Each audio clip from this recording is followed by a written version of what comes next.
Good evening दोस्तों। आज late हो गया थोड़ा सा वीडियो अपलोड करने में। और दोस्तों, जैसे कि निफ्टी और बैंक निफ्टी में मैंने देख रखा था कि जो है निफ्टी और बैंक निफ्टी जो है फॉल आना एक्सपेक्टेड है और फॉल आएगा, किसी भी सूरत में आए। और फॉल आया। अब इस फॉल को आने में टाइम लगा, रिवर्सल हुआ, फिर आया, फिर रिवर्सल हुआ। तो दोस्तों, यहाँ पर जो ट्रेंड है ना, वो इस तरीके का आया। फिर उसके बाद ट्रेंड इस तरीके का आया। अब इसको वी टाइप, सी टाइप, जिस टाइप को कहना हो कह दो। फिलहाल मेरी तो ट्रेंडिंग लैंग्वेज में तो मैं यही कहूँगा, सेल ऑन राइस, जो मैंने बोल रखा था। बहुत ही खूबसूरती के साथ देखो, अगर हमको इसको यहाँ एक्सटेंड करते हैं, देखो बहुत ही खूबसूरती के साथ देखो, ये यहाँ से आया। फिर यहाँ पर मैंने जो बाई कराया था, मैंने बोला था कि जो है यहाँ पे इसको बाई करके चलना है। फिर देखो यहाँ पे मैंने बाई कराया। बाई कराने के बाद में ये ये बाइंग एरिया था, मैंने यहाँ पे बाई कराया, यहाँ से एक अच्छा मूव आया। इंट्राडे में तो पॉइंट मिले ही हमको, 100 पॉइंट का इंट्राडे में टारगेट था, वो आया। फिर उसके बाद में यहाँ पे कंसोलिडेशन हुआ। फिर मार्केट यहाँ गिरा। फिर मार्केट यहाँ पे बंद हो गया। आज मार्केट खुला, सडनली वहाँ से गिरा। एक ये लो बना, उसके बाद एक ये लो बन गया। दोस्तों, यहाँ पे दो लो बन गए। अब इन दो लो को बनने में मार्केट ने 3 दिन का समय गुजार दिया। ठीक है। अब यहाँ पर अभी भी अगर हम बात करते हैं निफ्टी की, दोस्तों अभी भी यहाँ पर कुछ नहीं है निफ्टी में। अगर हम छोटी सी बात करते हैं तो फिर से अगेन एक हमारा जो है, जो हम फिर से बोलेंगे कि निफ्टी ने हमको जो है यहाँ पर एक बहुत ही अच्छा पैटर्न दिया है, जिसको बोलते हैं same as it is box pattern. See as it is box pattern, देखो है ये। अब दोस्तों, मार्केट अब ऐसा कर ही रहा है कि मुझे मजबूरी में वही लैंग्वेज, वही वर्ड्स वो यूज़ करने पड़ रहे हैं। मार्केट वही कर ही रहा है। बायर को ट्रैप कर रहा है, सेलर को ट्रैप कर रहा है, बायर को ट्रैप कर रहा है, सेलर को ट्रैप कर रहा है। दोस्तों, ट्रैप कुछ नहीं कर रहा है। मार्केट को इसी के अकॉर्डिंग चलना है।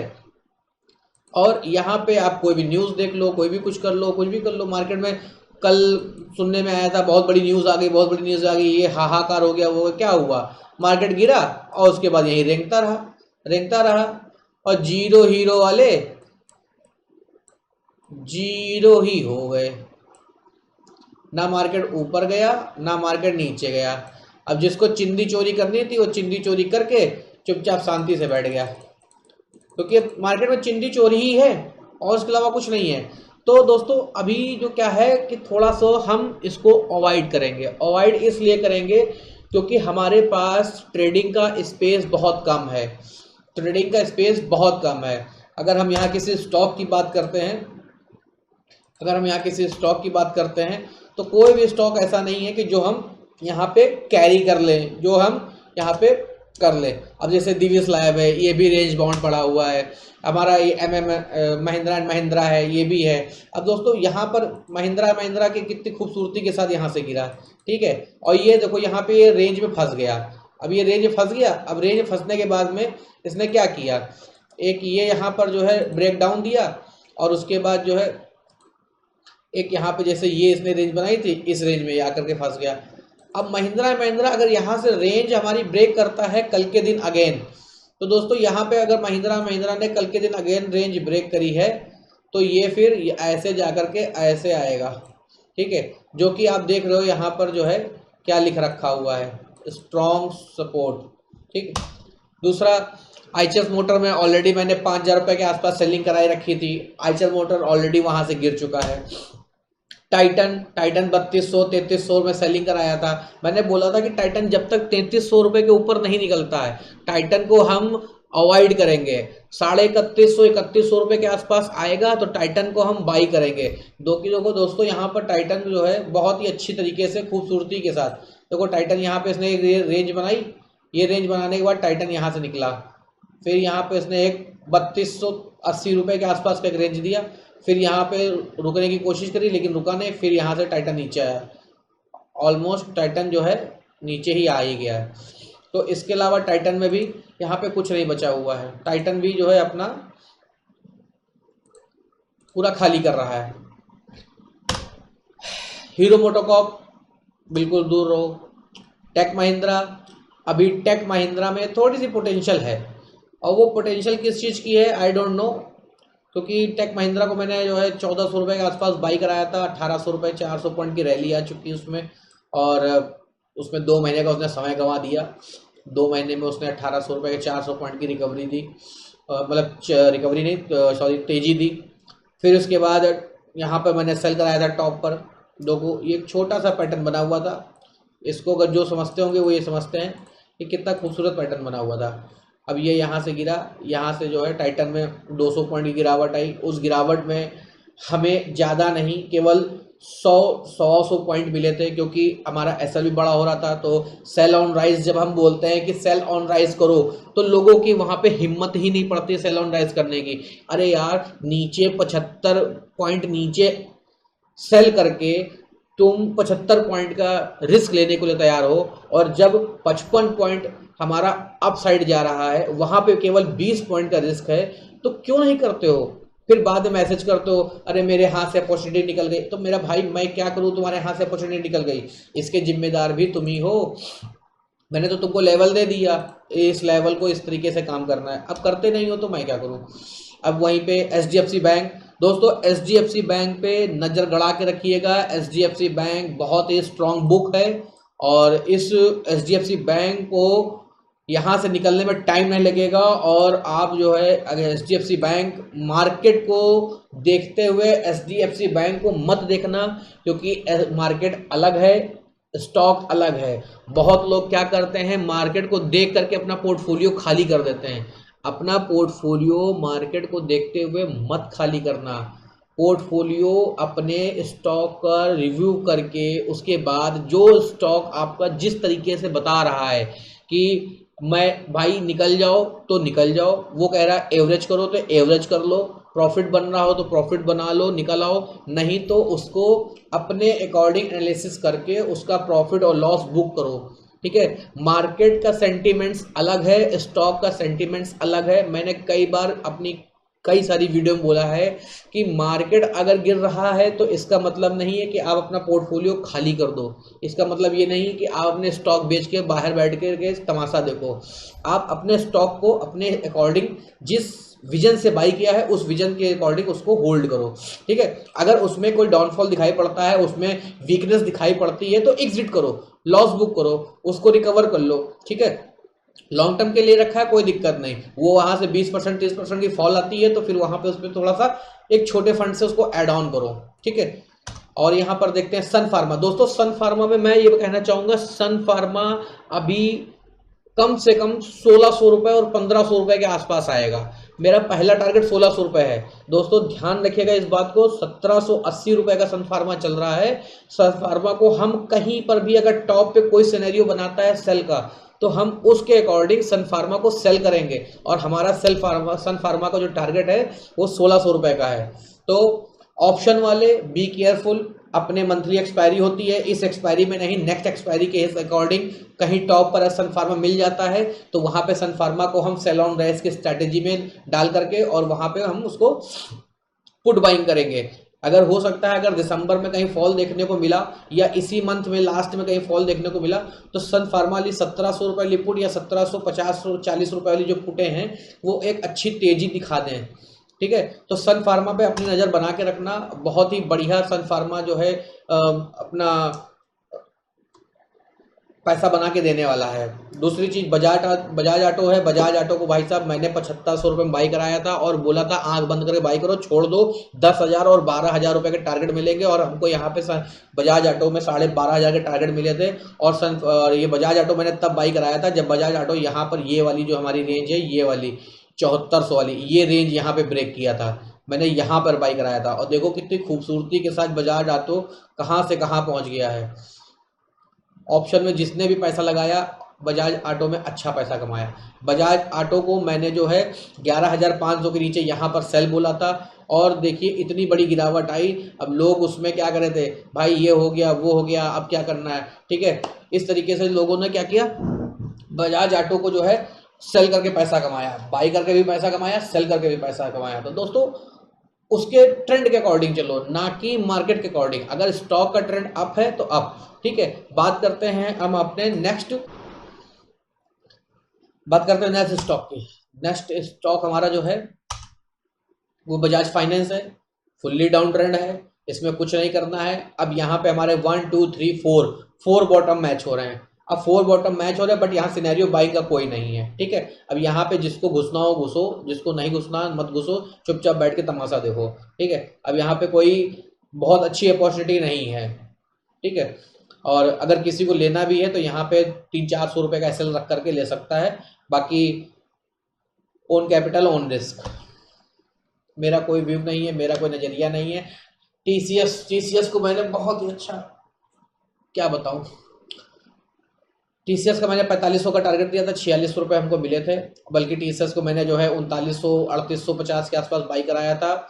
4000 रुपये की जो कॉल थी टीसीएस की, मैंने बाई कराई थी 16 रुपये में। वो देखते ही देखते जो है वो 150 200 225 रुपये की हो गई थी। ये जुलाई मंथ की बात है, जून में बाई कराई थी जुलाई वाली। वो देखते ही देखते जो है वो 16 रुपये से 4000 4100 4000 रुपये की कॉल थी, वो जस्ट 150 200 225 रुपये तक की गई थी। उसके बाद डॉक्टर रेड्डी, इसका काम टाटा फिश।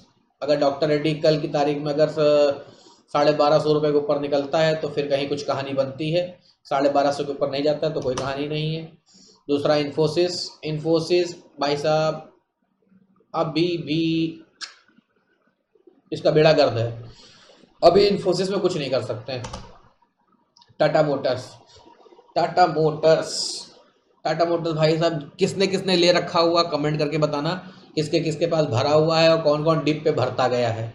टाटा मोटर्स मैंने जो है 860 रुपये का एसएल दिया था कि भाई साहब अगर टाटा मोटर्स अगर 860 रुपये का अगर लो ब्रेक करता है तो यहाँ से एग्जिट बनता है, ठीक है।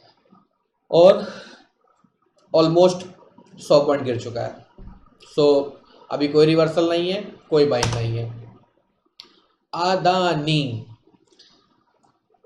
भाई साहब ये तो खून पीने के लिए बन गए हैं रिटेल ट्रेडर का, ठीक है। एक ही रात में जो है ये पहुंच जाते हैं 1500, दूसरी सुबह आ जाते हैं ये 1000। तो भाई साहब ऐसे स्टॉकों से फिलहाल तो दूर रहना चाहिए। अदानी को मैंने बहुत ही पहले बोला था कि भाई साहब जिसका जिसका है वो 1400 1450 1380 रुपये एसएल लगा करके 1350 रुपये का एसएल लगा करके बैठो और उसके बाद जो है होल्ड करो। और जहाँ 1350 रुपये का एसएल टूटता है निकल जाना। खूबसूरती के साथ गिरावट है, इसमें और कुछ नहीं कर सकते।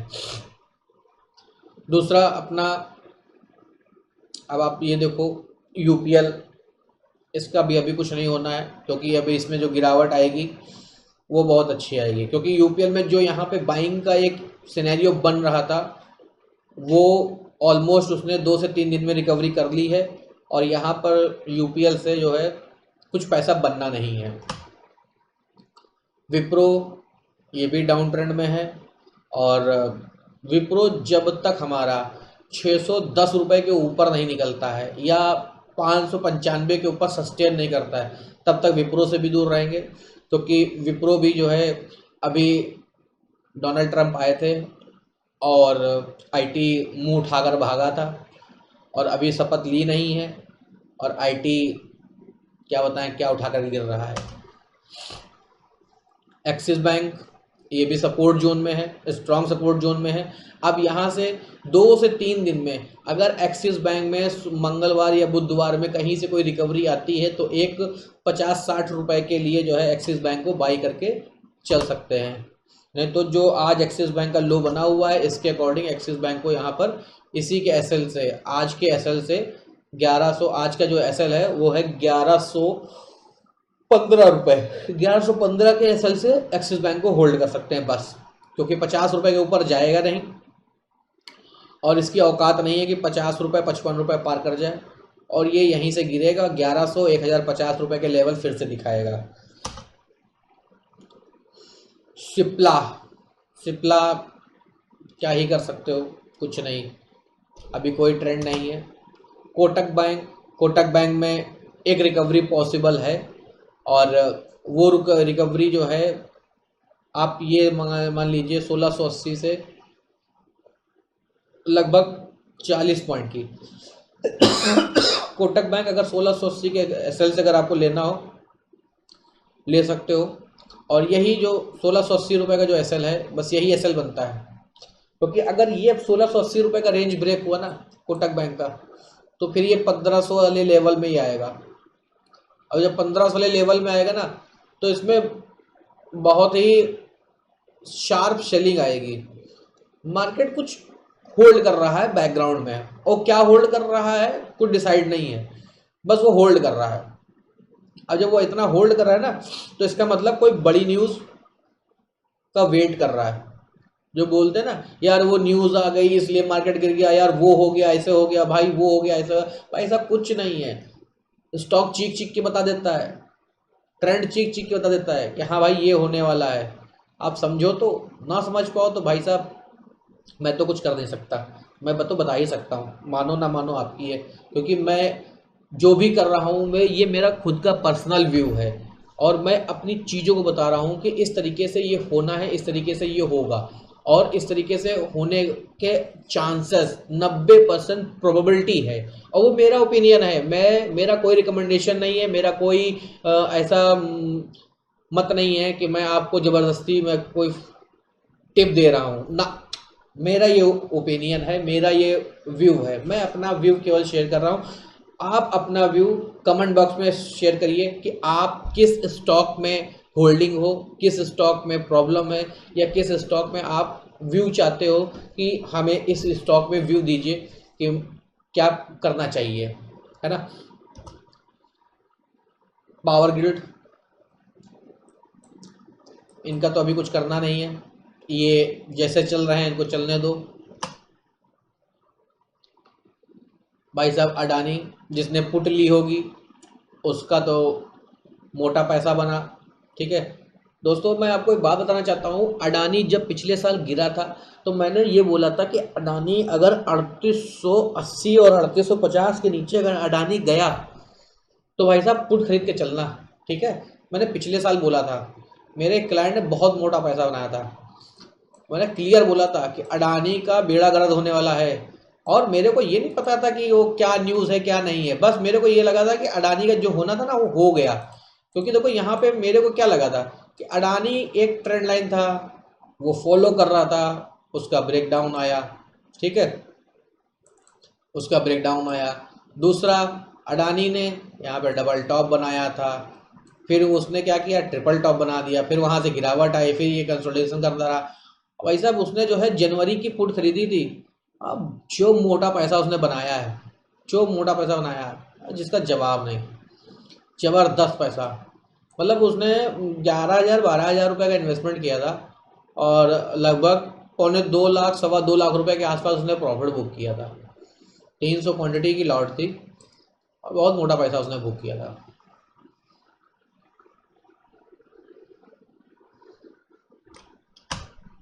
ठीक है, दूसरा नेस्ले इंडिया, अब इसमें क्या ही बोल सकते हैं। ये तो भाई साहब अपने भरोसे राम भरोसे पता नहीं क्या किस भरोसे चल रहे हैं। दोस्तों अब यहाँ पे एक थ्योरी है ना कि स्टॉक बढ़ कम रहे घट ज़्यादा रहे, क्या कर सकते, इसी को तो बोलते हैं प्रॉफिट बुकिंग। यही प्रॉफिट बुकिंग होती है जो मार्केट में ट्रेडर को सचेत करना सीखना चाहिए। अपने आप को समझना चाहिए कि मेरे को क्या राइट एंट्री है, क्या राइट एग्जिट है। ठीक है, इसी तरीके से आप मार्केट में इन्वेस्टमेंट करेंगे, प्रॉफिट बुक करेंगे, एग्जिट करेंगे, लालच नहीं करेंगे, टाइम से निकलेंगे, तो आपका पोर्टफोलियो और आप दोनों सेफ रहेंगे। तो दोस्तों अभी हमारा क्या है, आज की तारीख में एलिस ब्लू का बहुत ही ज़बरदस्त एप्लीकेशन बना दिया गया है, इतना बेहतरीन बनाया गया है कि एक ही विंडो में बहुत सारी चीज़ें आपको डिस्प्ले होने को मिलेंगी। मैं उसकी वीडियो बहुत ही जल्दी बना करके मैं आप लोगों को शेयर करूँगा। और हमारा एलिस ब्लू से अपना अकाउंट ओपन कराएं, हमने लिंक दे रखा हुआ है। कोई प्रॉब्लम होती है आप डायरेक्टली मेरे को व्हाट्सअप करिए, मेरे से बात करिए, कॉल करिए, टेलीग्राम से ज्वाइन करिए, और जो भी होगा मैं ज़्यादा से ज़्यादा मैं आपकी हेल्प करूंगा और आपकी ट्रेडिंग स्किल को इम्प्रूव करने की कोशिश करूंगा। हमारे यहाँ एलिस ब्लू की तरफ से जो है बहुत सारी क्लासेस होती हैं, बहुत सारे जो है उसमें चीज़ें बताई जाती हैं। तो हमारे एलिस ब्लू से जुड़िए, आपको फुल्ली सपोर्ट मिलेगा और हर तरीके से आपको उसमें गाइडेंस दी जाएगी। दोस्तों गुड नाइट।